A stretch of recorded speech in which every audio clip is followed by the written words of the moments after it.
ज्ञान book channel में आपका स्वागत है। दोस्तों, आज हम एक ऐसी ज्ञानवर्धक कहानी सुनाने जा रही हूँ जिसको सुनने के बाद आपके पैरों तले जमीन खिसक जाएगी। ऐसी कहानी सुनने के लिए आप हमारे चैनल को लाइक, शेयर और सब्सक्राइब करें और बेल आइकन पर क्लिक कर दीजिए और कमेंट बॉक्स में जय माता जी लिख दीजिए। तो चलिए सुनिए। बहुत समय पहले जावा नाम का साम्राज्य हुआ करता था। वहाँ सिद्धि मांतरा नामक एक ब्राह्मण रहता था। वह बहुत ज्ञानी था। राजा भी उसके ज्ञान से काफी प्रसन्न रहते थे, इसलिए उन्होंने ब्राह्मण को सारी सुख सुविधाएं दे रखी थी। कुछ समय बाद सिद्धि मांतरा ने एक खूबसूरत कन्या के साथ शादी कर ली। विवाह के कुछ समय बाद उन्हें एक बेटा हुआ, जिसका नाम मानिक रखा गया। सिद्धि मांतरा का बेटा मानिक जैसे जैसे बड़ा होता गया, उसकी भी बुद्धि अपने पिता के जैसे बढ़ती चली गई। मानिक के ज्ञान से राजा भी काफी प्रसन्न रहते थे। धीरे धीरे कर मानिक को पूरे राज्य में अपने पिता जैसा सम्मान मिलने लगा। इतनी अच्छाइयाँ होने के साथ साथ मानिक की एक बुरी आदत थी। वह दिन रात जुआ खेलता था। इस खेल में वह ऊंची बोली लगाने के बावजूद भी हार जाता था। धीरे धीरे करके उसने अपने माता पिता की सारी संपत्ति जुए में बर्बाद कर दी। यही नहीं, इस खेल के चलते उसने कई गांव वालों से भी उधार लेना शुरू कर दिया। यह सब देख उसके माता पिता काफी दुखी रहते थे।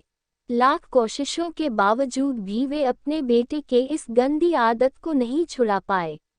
एक दिन गांव के लोगों ने मानिक से अपने उधार चुकाने के लिए कहा। मानिक तुरंत अपने पिता के पास पहुंचा और कहा, पिताजी, मेरी मदद कीजिए। आप तो इतने ज्ञानी हैं, कृपया कर मुझे कुछ रास्ता बताइए। सिद्धि मांतरा से अपने बेटा का यह दुख देखा नहीं जा रहा था। वह अपने पुत्र को दुखी देख बहुत व्याकुल हो रहे थे।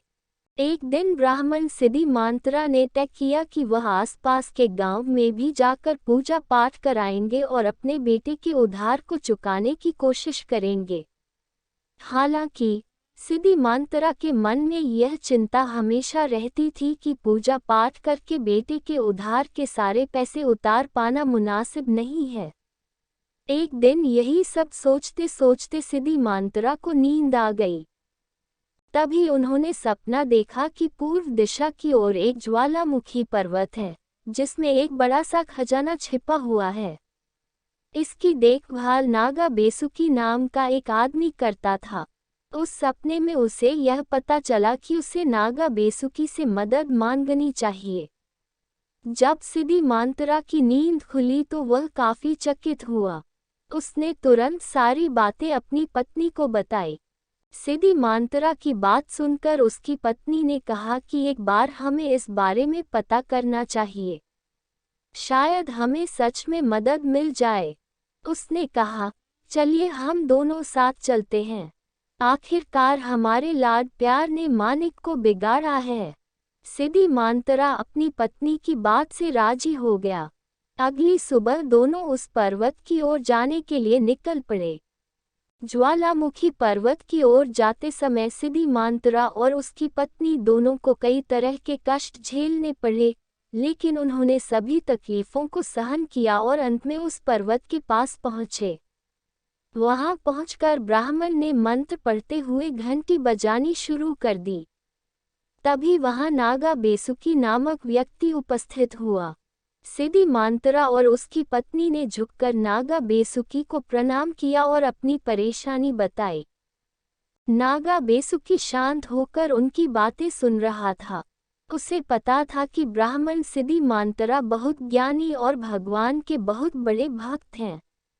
वह अपने पुत्र के कारण काफी कष्ट में है, इसलिए नागा बेसुकी ने उनकी मदद के लिए अपने शरीर का एक हिस्सा झाड़ा, जिससे ढेर सारा धन, जेवर और सिक्के की बरसात होने लगी। इसके बाद नागा बेसुकी ने सिद्धि मांतरा से कहा, हे ब्राह्मण, आप अपनी जरूरत के हिसाब से धन ले जाएं। इतना कहते ही नागा बेसुकी वहां से गायब हो गए।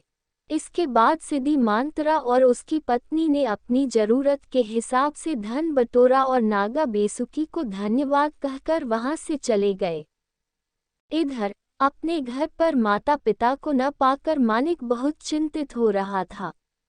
दरअसल आधी रात को कभी भी उसके माता पिता घर से बाहर नहीं जाते थे। उसे डर था कि उसके माता पिता उसके कारण किसी मुसीबत में न फंस गए हो, क्योंकि उन्होंने उसे वचन दिया था कि जब तक वे उसके उधार चुकाने के लिए कोई व्यवस्था न कर ले वह घर नहीं लौटेंगे। तभी अचानक दरवाजे पर खटखट की आवाज सुनाई दी। मानिक दौड़कर दरवाजा खोलने पहुंचा। उसने देखा कि उसके माता पिता लौट आए थे। यह देख वह बहुत खुश हुआ। उसने तुरंत उनसे पूछा कि वे कहाँ गए थे, लेकिन उन्होंने मानिक के प्रश्न को टाल दिया और उससे दूसरी बात करने लगे। अगली सुबह उन्होंने मानिक को ढेर सारा धन दिया और कर्ज चुकाने के लिए कहा।